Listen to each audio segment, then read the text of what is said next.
Hai, lama abah tak update video noh, berkaitan dengan isu-isu semasa, terutama sekali politik. Biasanya abah akan update di FB, menulis di sana. Tapi kali ni abah nak buat video terkini. Dua adun bersatu menyokong Menteri Besar Pahang dan juga Kerajaan Negeri Pahang.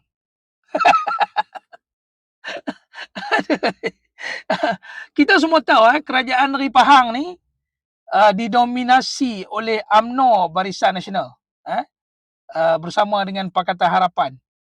Okey, tapi agak orang kata apa, canggung apabila dua orang adun bersatu tiba-tiba menyatakan sokongan kepada Menteri Besar Pahang dengan alasan untuk kestabilan. Pahang ni dah stabil dah. Dah stabil dah. Kalau tuan-tuan nak tahu, di Pahang ni kita ada 17 adun Barisan Nasional, 17 adun Perikatan Nasional, termasuk yang bersatu dua orang tadi itulah. Tetapi Kerajaan Negeri Pahang dibentuk daripada 17 adun Barisan Nasional itu bersama dengan lagi 8 adun PH di Pahang. Jadi sebelum ni aku pun pelik juga bila kita duk ajak bersatu ni buat penyatuan ummah dengan UMNO Barisan Nasional ni, waktu tu depa keras menolak. Depa tak mau. Depa tak mau UMNO Barisan Nasional ni.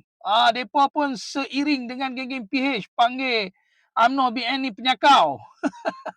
Sampai depa sanggup bertanding solo lah di Negeri Sembilan tu dengan menggunakan logo bunga lawang. Okey? Tapi hari ni berubah.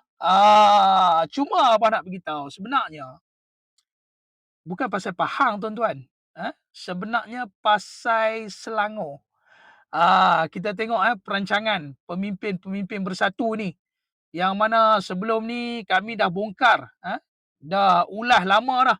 Tetapi ada segelintir ahli-ahli bersatu yang benak ni, termasuk juga ceplos-ceplos depa. Depa bukan membangkang. Kata kami ni fitnah. Apa yang berlaku di Pahang itu sebenarnya depa nak bawa yang Pahang itu hanyalah sebagai satu batu loncatan. Sebab beberapa hari yang lalu abah dah dapat maklumat bahawa adun bersatu di Selangor ini akan menyertai kerajaan PH di Selangor. Sebab tu dulu depa starting beradinda-adinda, bersahabat-sahabat, berteman-teman. Rupanya sekarang ni kita dah nampak dengan lebih jelas.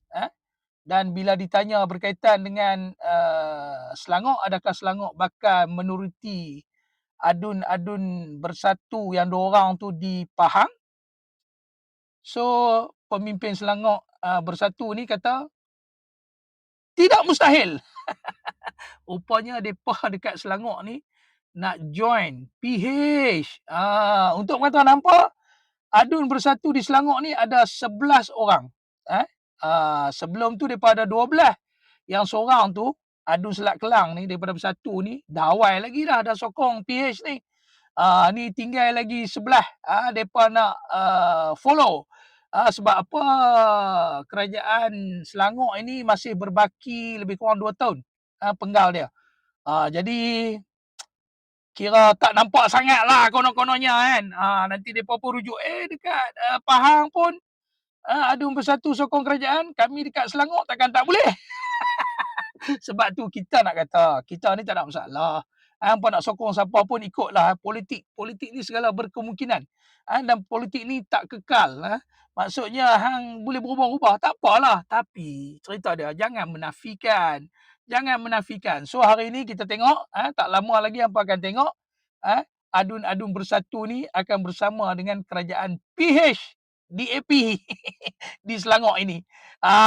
Marilah sama-sama kita raikan. Cuma pesanan abah kepada ceplos-ceplos yang hari itu meroyan-royan, merentan-rentan, mengatakan ini fitnah dan memaki Hamun, tak mau bekerjasama dengan UMNO Barisan Nasional ni. Kita nak dengar apa kata mereka pada hari ini. Jangan lupa jemput masuk, ceplos bersatu. Jemput masuk dan komen.